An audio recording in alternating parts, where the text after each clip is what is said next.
You're listening to an archived Cabral Concept podcast. After listening to this show, check out the most up-to-date podcasts available at stephencabral.com/podcasts or search directly on iTunes. And now, welcome to the Cabral Concept, where board-certified naturopath and integrative health practitioner Dr. Stephen Cabral shares how he was diagnosed at the age of 17 with a life-altering illness and given no hope for recovery. It was only after studying and traveling all over the world did he discover how to combine ancient Ayurvedic healing practices with state-of-the-art naturopathic and functional medicine to fully rebalance the body and re-energize it with life. It's time to discover how to get well, lose weight, and finally feel alive again. And now, here's your host, Dr. Stephen Cabral. We are about to get started with day one of our Cabral HouseCalls. That's every weekend, Saturdays and Sundays. I'm answering our community's questions on all things wellness, weight loss, and anti-aging.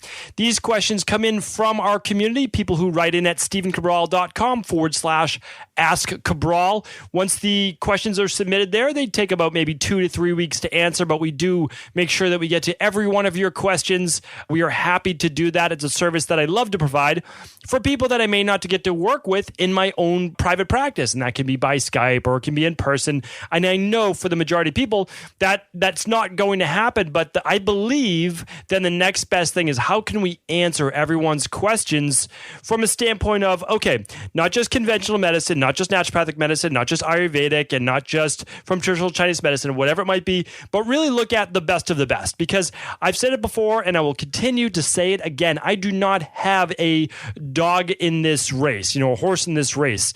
Meaning, I don't care who wins in terms of which form of medicine. All I'm looking for are what are the biggest breakthroughs that we already know about. They're proven through science, whether it's 6,000-year-old Ayurvedic, 3,000-year-old Chinese medicine, or whether it's some of our new state-of-the-art functional medicine, integrative medicine. That's what I look for. And so, to be honest, I believe there's a time and place for everything, although the time and the place for pharmaceutical drugs is very, very small, and it's really an only life-saving acute-based conditions or a congenital-based defect where part of the body was born. How you were born is just not quite physiologically up to specifications. I guess that's the best way to put it. Meaning, like, if you're only born with one heart valve, that's going to be an issue. And there might have to be state-of-the-art medications or artificial valves put in. And that's why I think that integrated medicine is the best, because who am I to say that, oh no, you can't use the best of the best.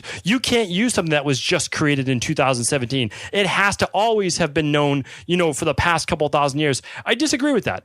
What I can look at is there's a lot from the ancient-based philosophies that no one knows about. That's my job to bring that to everybody. But then also, hey, let's use the best of the best.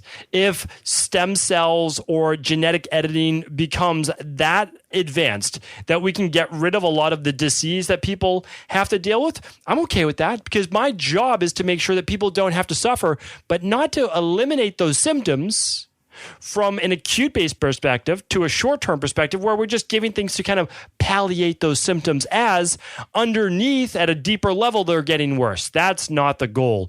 The goal is understanding that symptoms are not a bad thing. Symptoms are a gateway into how our body is functioning. I like symptoms. I tell people that in my practice. I don't want you to suffer for any longer than you absolutely have to. But I also want to make sure that we're not masking those symptoms, right? If you're on a Prilosec, Zantac, an acid blocker for the rest of your life, how do we know how your digestion is functioning? If you get acid reflux, well, then your digestive system hasn't been fixed. But if you come off the drug, and I'm not saying to do that, you work with your doctor, but if you come off and we're working on your plan, and you have no more acid reflux, well, guess what? You are now truly healed. So I could go on and on and on, and I do. So let's actually move right into our questions for the day. The first one is coming in from Jen. She writes in, "Hi, Dr. Cabral. I've heard you talk a little about body types and wondered how much this affects what each type eats and how they're supposed to exercise. Could you give a brief overview of each of those different body types, Ectomorph, Mesomorph, Endomorph, and how to tell which one I might be, as well as the best exercises and foods for each type? Also, how does your blood type affect the way you break down foods and should eat? Thanks, Jen." Okay, so Jen, this is literally a 200 to 300 page book. It's probably about a 2 to 3 hour seminar that I've talked about before. So, of course, within 5 minutes, how could I answer all of that? I can't. That will be once I get this next book out of my hands and into hopefully yours, then I will be able to work on this next thing about teaching people about somatotypes, genotype versus phenotype, the ectomorph, which is also called the vata body type, the mesomorph, which is also called the pitta body type, and the endomorph, which is the kapha body type. I will be able to teach that to people in depth so that they will have such a tremendous understanding of their body, but also an empathy for themselves, knowing that they were born with so much greatness, but also they were born with things that they know they have to keep in balance. You know, the endomorph or the kapha body type, a lot of times they get upset because they gain weight easily. They put on weight easily. And they look down upon themselves because they think that that's a bad thing. They don't understand it's not a bad thing.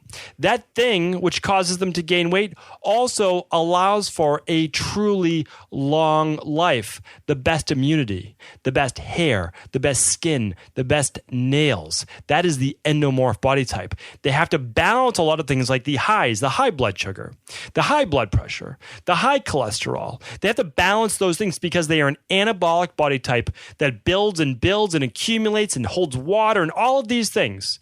But the flip side is, because they're anabolic and not catabolic, they do not break down as easily. They will survive a long time during times of famine and drought and all of these hardships because their body also doesn't get as stressed because it's more in that parasympathetic nervous system. Now, on the other side of that, we have the ectomorph, the vata body type. Now, they can eat twice as many calories as their counterpart. I'm just giving an example, but like twice as many calories, twice as many carbs, maybe 5 times as many carbs, and they won't gain weight.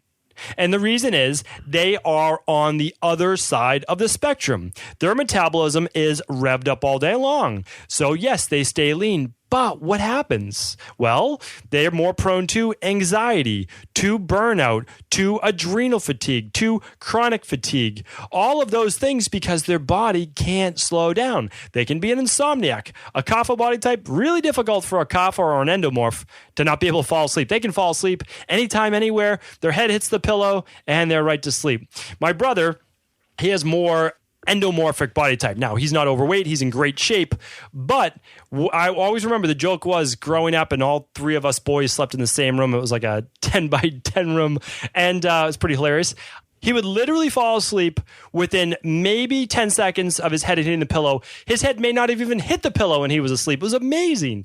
And myself, who's more, now I have endomorph in me because my parents are just interesting body types. So I have this blend of all 3 body types, but my body type is more of the vata pitta. And yes, I have endomorph body type in there as well. But I'm going to trend more towards the vata pitta, which means body type, is just more that vata pitta. Same with the mentality as well, in the way that I act and the way that I am. And I'll go into all the psychology at another time. I actually have to finish up on this question because, again, I could give that 2-hour talk right now. But it would take me hours to fall asleep because I couldn't turn my mind off. I couldn't. Basically, when you take your foot off the gas, the engine is still revving. That's the vata body type. Now, the pitta in between, which I had as well, for no doubt about it, when I was younger and kind of worked on this psychology base as well, is more of that hot temper, kind of like go after it, all of those things, like take charge, that type of personality. But they can also be too aggressive. They can also go either way, anabolic or catabolic. They're more prone to inflammation. So I will talk more about this in the future. It is the single greatest topic that no one has ever been taught. It's the single greatest topic that's never been taught in medical school, and it's what everyone needs to know to not only have empathy for themselves, that you'll always have the good with the bad. Then you can look at it however you want. There's no bad. There's just how the body is. It just is. That's it. And I'll teach you how to figure out what percentage you are. Now, in terms of blood type matters. It honestly does, but it's one factor. So when people say, I'm on the blood type diet, I understand that. Keep in mind, I actually studied and went to the Didamos Institute in New Hampshire, and they're phenomenal. I think they do amazing work, and I'm really proud of the work they do for the naturopathic industry. Let me just say this, though. It's amazing work, and I do not doubt their work, but it's one thing. It's one thing. If you have candida overgrowth, if you have SIBO, if you have Crohn's, if you have colitis, if you have food sensitivities, if let's say you're allergic to asparagus and you're a blood type A, well, you still can't eat asparagus because you're sensitive to it. And if you're a type O blood type and you're sensitive and can't eat beef or buffalo, well, the problem is you still can't eat buffalo. So what I'm saying is this is just one piece of the equation. It matters. And I bet it really mattered much, much more than it did today, 2,000 years ago. And I'll tell you why. I'm 12 different nationalities. I'm so many different nationalities. People are like, what nationality are you? And I just typically say, I'm Portuguese and Italian because that's just essentially my two last names. But really, I'm all these different nationalities. So I'm not one nationality. And I believe as we're kind of blending all the different nationalities together, which I think is a great thing. I have no problem with that at all. I think just it leads to so much great culture in the United States as long as you're open and acceptant of all people, which we should be. So what I'm saying is I don't know if the blood type matters as much as it did when people weren't traveling. You were, either Irish or you were Italian or you were Indian or you were African or, whatever it might be. I think it was different back then. I really do, because we can look at that, especially with Native Americans being predominantly a blood type O or I believe it was blood type A. I'll have to look that back up, but don't quote me on that, but predominantly blood type O. So when you look at that, it's much more stark in comparison to when you just look at the United States today. It's different. So I know that wasn't the easy answer that you're looking for, but that's the best I can do without giving a whole seminar on that. Okay, Josie's up next. Hi, Doc. I bought the parasite and candida cleanse, but decided to be safe and do the H. pylori treatment first. My questions are, should I follow the healthy gut guide for the candida for the entire cleanse? And I'm noticing that I'm having bloating after meals, specifically fish and eggs. You mentioned Great Lakes collagen protein powder, and I'm wondering if I can use it during these cleanses. Okay, so first things first, I've laid this out before. All you have to do is go to stevencabral.com/podcast and type in leaky gut. And you will be able to see different podcasts on how I talk about the treatment protocols for that. Now, how it works is this. If you've done a stool test or you believe that you have H. pylori, you should work on the H. pylori first. Here's why. Until you get back your own digestive strength, until you get back to producing your own natural stomach acid, you are always going to allow bacteria to come in from your food to move into your intestines without it being blocked by acid. That's how your body is supposed to work, which is why it drives me crazy when I see all of these MDs. I know you're doing it from a good perspective. I have no doubt about that. You're not trying to hurt anyone. Totally understand that. But the problem is when you give someone an acid blocker, it doesn't allow for proper protein digestion and it doesn't kill the bacteria from the food that you're taking in, which means then it can go in unabated to the intestines and that can make people sick. So we take care of the H. pylori first. After that, and again, you can just type in H. pylori and you can see my other podcasts on that. And then next you work on the parasites. The reason is, because we need to remove parasites for our body. It's more virulent than the candida and the yeast, which will be there always until we get the system working properly. Next. Now, keep in mind, the H. pylori food list is different. It's just eliminating high histamine foods and high acidic foods. And then for the parasite, it's not the candida and bacterial overgrowth protocol for food. It's actually none of that because that doesn't really matter for parasites. It doesn't at all. What we do is we give you foods that are on your eat list, meaning like more pumpkin seeds or pepitas. And the reason we say that is because those things help to kill parasites. So we're giving you natural foods along with the nutritional supplements. So a really easy protocol. And again, you can just go to stevencabral.com/store and you can see our parasite protocol. This is all, right there for you. It's what we do in our practice. To make things easy, forget about all the links. Just go to stevencabral.com/568. Everything I talk about today will be linked up on that page. So just 568. That's it. Okay. So, and then when you're on the candida and bacterial overgrowth protocol, we give you a very specific list. This list matters very much. It gives you all of the foods. It's not just a FODMAP list. People have to understand that. Very, very important. That's not what it is. I did all the research over 18 months on this. Okay. It is anything and everything that will feed yeast and candida. For example, mushrooms on there. Why? Well, they're not necessarily a bad FODMAP-based food, but they're yeast and fungus that can also feed yeast and fungus. Same with apple cider vinegar. A lot of people are like, well, why not use apple cider vinegar? Because it's fermented, it increases histamines, and it can feed yeast as well. So That's where you get into the more special diet. Don't worry about the special diet for the H. pylori. Just lower your histamine foods, lower your acidic foods. Don't worry about the special diet on the parasite. You're going to just eat the foods that help kill the parasites, and you're given that sheet. That's why this isn't just supplements when you get this from us. This is my guidelines. That's the difference, okay? And then the CBO protocol, which is the Candida and Bacterial Overgrowth protocol, that's the special diet. You get about 3 dozen vegetables, lots of vegetables to choose from. You get 2 dozen fruit. Most people think you can't eat fruit on a yeast and bacterial overgrowth plan. Anyone who tells you that in 2017 has not kept up with the research. That's old school research. That's what I did a decade ago. You don't need to do that. That's brutal, and there's no need to do it. No need at all. Okay. And it gives you all the proteins. Proteins aren't usually an issue. The reason why you might be having an issue with fish and eggs is because you have weak digestion right now of proteins. So they take longer to digest. They're harder to digest. They might putrefy. I would certainly use a digestive enzyme, our daily digestive enzyme with this to help you digest these foods. And then the very end, how do you heal this, is the gut healing protocol. And that's simply the healthy gut support powder. It's glutamine, it's zinc, and it is aloe. It helps, and a few other things. It helps to rebuild and reseal up that gut wall. We do that for anywhere from 30 days to 90 days. Your choice. I always prefer to do it once, do it right. So I do it a little longer. That's just me. Okay, hopefully that helped answer your questions. Oh, the Great Lakes collagen protein? Sure, you can do that if you want. Some people have issues with collagen powder because of the histamines. If you have no issue with it, I have no problem with you using the Great Lakes collagen. No problem at all. Okay, Steph B is up next. Hello, doctor. Thank you so much for everything you do. I recently left you a 5-star review on iTunes. Steph, thank you so much for that. Honestly, I do check out those iTunes reviews. It means so much to me, and I never expect anyone to leave a review. When I see a review, I mean, it's really what I look forward to reading. I love the feedback. I love seeing that. It does a lot for me. It energizes me, and I know that I'm on the right path with trying to help people. So to everyone who's ever left a review for me, I've read it. I appreciate it, and thank you very much. She goes on to write, I try to listen to your podcast every day, but if I can't, I save them up and binge listen to them.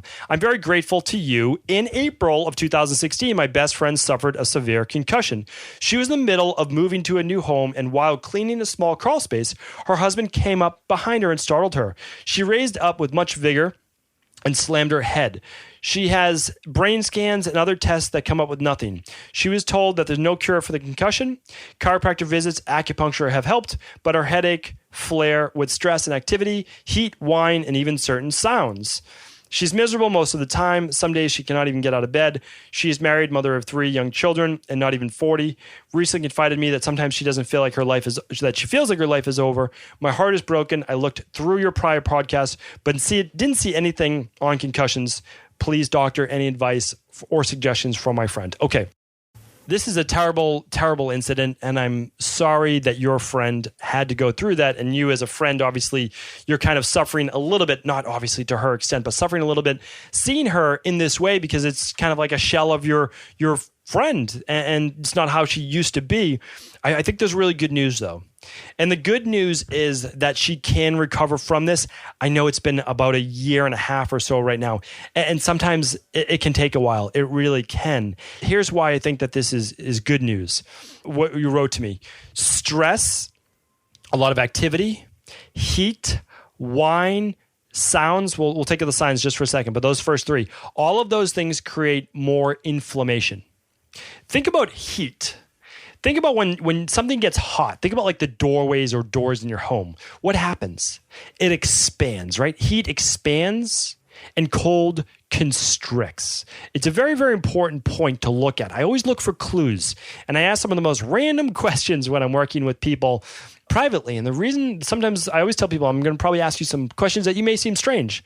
And I want you to give me these little points that you think probably don't even matter, because it's those little points that I can kind of clue things together, almost from a forensic detective-based standpoint. And I just look for that. I say, okay, heat, wine, activity, exercise, stress, those things create inflammation.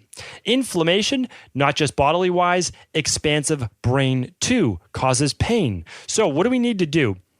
Here's what we need to do. As many anti-inflammatories from a natural perspective that we can get your friend to do. Let me give you my recommendations. And again, I am not her physician treating her. This is someone who cares about her wanting to make a recovery. Look into this, do what you decide is best, but I'm going to give you all natural protocols, and then you and your friend can discuss it. And hopefully she's listening to the show, because there is hope, no doubt about it. I mean, there's a colleague of mine, JJ Virgin, her son got into a terrible accident. I believe he was on his bike and he was hit by a car. He was in the hospital, brain inflammation, really no chance for recovery. What did she do? She didn't lose hope. She didn't lose hope at all. And what she did was she started to do an anti-inflammatory protocol for him. A lot of things like I'm going to recommend to you right now, but I'm going to recommend even more than that. Okay. So here's the thing. We need to get her to a very good osteopath or a chiropractor that understands proper alignment of the cervical vertebrae. Not the lower lumbar, okay? Not that. Not the thoracic part of the spine, which is the middle of the back and chest, but the upper neck extremity. It's different. It's different.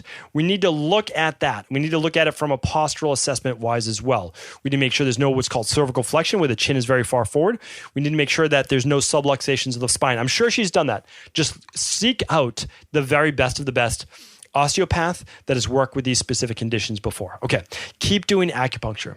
Acupuncture can be fantastic for this as an anti-inflammatory and healing process as well. Massage, not deep massage, not even close. Gentle massage. Move the lymph, calm the body, calm the nervous system. It helps the healing process. Okay. Sauna can help as well. I see that she has an issue with heat. Maybe some low heat infrared sauna. Maybe just the body saunas that I've spoken about before. If you look up on my Friday review, if you just type in infrared sauna, you'll see the one that I just purchased. Your head's not even in it. That heat, I know temporarily it does exacerbate things. So if she gets worse with it, we can't do that. Or she can only do it maybe for 5 minutes or 10 minutes, but that will help with the healing process. An anti-inflammatory. Okay, that's an infrared. Now, here's where we get into the actual I'm using air quotes here, but prescription. Higher doses of omega-3s. It would be great if she could do the omega-3 test that we have on our website. All it is a simple finger poke. That's it. Look at her omega-3 levels now, and then get on omega-3s for about 2 months, and then retest. Make sure she's down below a 3-to-1 ratio. I want a 3-to-1 or a 2-to-1 ratio. I want a lot of omega-3s in there. What would I do? I would do 1 tablespoon to start of a product on our website called Pure Omega. It's a liquid. If you don't want to do the liquid, then you will take 2 capsules twice a day of the omega-3 support, which is capsules on the website as well. And again, I just recommend the best of the best. Ours is the omega-3 support, Equilibrium Nutrition, and Pure Omega is by Integrative Nutrition. Only the best for the people that we work with. Okay, what's up next? Ginkgo biloba. Proper blood flow to the brain circulation. Magnesium to calm the circulation, to calm the sympathetic nervous system. Now, she can just do the natural calm before bed, or she can use our, it's called, blanking here, full spectrum magnesium, and she can do 2 capsules with lunch, 2 capsules or 3 capsules with dinner. So enough magnesium to kind of calm her body. Again, just recommendations. She should work with a qualified practitioner, but hopefully that gets you in the right direction. Okay. Moving on to the next question. Jody's up next. Hi, Dr. Cabral. Thanks for creating such wonderful podcasts. They've been fun, interesting, and helpful. My question is about bulging knuckles. In 2013, I noticed the knuckles on both hands of my pointer fingers were enlarged. In 2014, I saw a specialist happened to think that they could remove what I thought was an enlargement of the knuckle bones. I was told that I have basal joint arthritis and that there was nothing they could do. She goes on to say that she's eating a good diet, that she's exercising 4 to 5 times a week, used to do bodybuilding, but not now just staying in good shape. I've done your 7-day detox, and now I have your daily nutritional support shake that I do every morning. I follow the detox meal plan protocol for lunch and dinner. Super simple to do. I have an occasional glass or 2 of wine on the weekends. My once beautiful hands are quite gnarly. Is there anything I could do to put this into remission? I hope you can help. Thank you. Okay, here's what I want you to think about. Do your knuckles ever have flare-ups?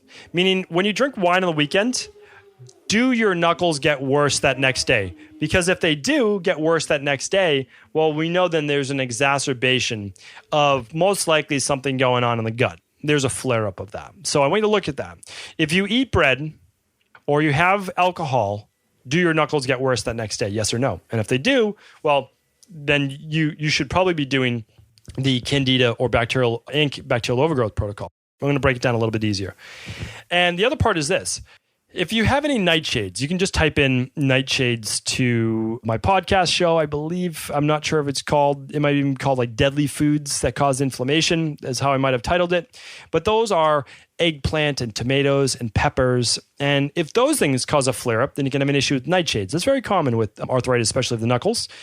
So there's some type of inflammatory process going on. That's the bottom line. You don't get swollen knuckles without an inflammatory process. So now we know that. So now we say, well, what's the inflammation coming from? So this is what I would do. Personally, if I was in your position, I would run a hair tissue mineral analysis or an adrenal and hormone panel. That's it. That's what I would do. If I were you, I would go the less expensive one and do the hair tissue mineral analysis.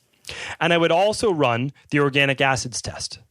Those two things are going to look at it from a stress-based perspective. Right? Too much calcium, not enough magnesium. That's important. And it's going to look at it from a gut-based perspective. How are you doing in terms of detox? What's the yeast overgrowth? What's the bacterial overgrowth? All of those things. Okay. Now, as an added bonus, if finances aren't an issue, you could, of course, add on the food sensitivity test, which would be amazing as well. So that is my recommendations. Of course, I could say do things like, well, use our daily fruit and vegetable blend, which is an antioxidant. Use more turmeric. Sure. But what I want to do is figure out why is the inflammation there in the first place instead of just trying to squelch it. You can squelch it in the short term and in the long term, but right now I'd like you to figure out what's going on officially. Okay, let's get in one more question here. Hi, Dr. Cabral. I'm going to be starting your 21-day detox this weekend to hopefully clear up some acne that I've been experiencing for about 4 months. I ordered your food sensitivity test. Hope to be able to complete that before the cleanse. I'm deciding to start the cleanse before receiving the kit. Do you have any suggestions for how long or how I should proceed with this testing after I complete the detox? I have some unexplained acne that I'm going to work on to clear up and don't want to go back to eating any of the foods that I may be allergic to. And link to my acne for the sake of testing just to be back at square one, as it is suggested to eat a wide variety of foods before taking the test. Thank you so much. Okay, so when people do our food sensitivity test, there's two ways to look at it. One, and this is how I look at it for myself, I never plan on eating bread on a daily basis, because it's not a health food. I never plan on drinking cow's milk or eating dairy on a daily basis because it's not a health food. So here's the thing. I'm going to eat bread most likely once a week because I enjoy it. That's why I'm going to do it. Now, whether I'm sensitive to it or not, well, that would cause an actual flare-up. So if I was going to do the test, I could do it the day after eating some bread or some pasta. But I'm healthy now. So if I wasn't healthy, I would certainly be looking at, well, what are all these food sensitivities? But also, if I wasn't healthy, I wouldn't be eating bread and dairy in the first place. So that's kind of how to look at it. What state are you in? A state of health or a state of trying to get well? Because there's two different states. Wellness, where I am now, or not well, where I was a bunch of years back. Okay? So that's how to look at it. So in my opinion, do not eat bread and pasta and dairy for the sake of eating them if they're not going to be a typical food in your diet. Now, if they are going to be a typical food in your diet, after you come off of the detox, then you will have those food over a period of 1 or 2 days, and then you will do your food sensitivity test. And if you're going to be someone that eats eggs, I would highly recommend having 2 eggs, 1 or 2 days in a row, and then run your food sensitivity test, because eggs for a lot of people can represent a big part of their protein nutrition. So you certainly want to test those. Now, I would also like you, once you come off the detox, to try a variety of healthy foods over the course of just 2 or 3 days, and then take your food sensitivity test. Really simple. You're not losing out in any way. You simply just poke your finger after a day or 2 of introducing many foods, and you will get your IgG sensitivity, which just shows you your delayed response. For people who don't know this food sensitivity test, it's the absolute best in the world, and here's why. Many people know that they're sensitive to shellfish because they get hives or a headache or some brain fog. Same with chocolate, or same with a bunch of different things. That's an IgE reaction. You don't need to pay money for that. What you need to really invest in is an IgG sensitivity test that tells you, if you're listening to this, let's say on a Saturday, foods that you ate on Thursday can be giving you brain fog, fatigue, and joint pain on Saturday, 2 days later. And how are you supposed to figure that out? It's quite challenging, and that's why we run this simple food sensitivity test. I've run 4 of these before in my life, and the reason I run them every couple years is just to make sure that my food sensitivities haven't changed, or I'm not sensitive to anything. So that's kind of 2 ways to look at it. Hopefully that answers your question, Anonymous. And thank you, everyone who wrote in today. I'm going to be answering another 5 or 6 or more questions tomorrow, so please do check back in. We've got some great ones, very, very different questions tomorrow. Take care. Enjoy your weekends. Once again, thank you for listening to the Cabral Concept. Ever wonder what the best sauna, blue blockers, sleep trackers, wake lights, salt lamps, or other health gadgets are? Or what about the top non-toxic mattresses, sheets, soaps, bath products, toothpaste, and cookware? Or would you like to know the cleanest choices for hemp parts, meal delivery services, supplements, and much more? I personally curated, researched, and now created a resource page of all of my top picks that continues to grow each week. These are the exact products I use in my own life, with my family, in my private practice, and they're the ones I trust. To find out all of my up-to-date recommendations and all the details, simply head on over to stephencabral.com/resources.